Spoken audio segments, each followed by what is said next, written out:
चैत्र पौर्णिमेनिमित्त ज्योतिबा यात्रेसाठी पंचगंगा नदीच्या किनारी मोठ्या प्रमाणात भाविकांची गर्दी होण्याची शक्यता लक्षात घेऊन कोल्हापूर महानगरपालिकेच्या अग्निशामक दलाने विशेष उपाययोजना केल्या आहेत। दुर्घटना टाळण्यासाठी अग्निशामक दलाचे एक विशेष पथक तैनात करण्यात आले। संभाव्य दुर्घटना आणि आपत्कालीन परिस्थिती हाताळण्यासाठी अग्निशामक दलाने लाईफ टाईम बोटसह 2 अग्निशामक गाड्या सज्ज ठेवल्यात। या पथकात एकूण 12 प्रशिक्षित जवानांचा समावेश आहे। ही विशेष तुकडी सलग 3 दिवस 24 तास कार्यरत राहणार आहे। यात्रेच्या काळात कोणतीही अनुचित घटना घडू नये यासाठी दलाच्या वतीनं नदीकिनारी सतत नजर ठेवली जाणार आहे।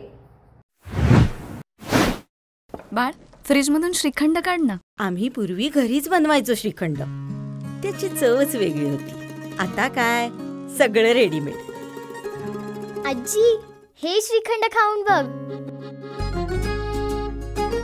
आज तुझ्या आईनं घरीच बनवलं की काय? हे आहे गोकुळचं श्रीखंड। अगदी जिभेवर रेंगाळणार। जिभेवरच नाही तर मनावरही रेंगाळणार। गोकुळ श्रीखंड, मनावर रेंगाळणार।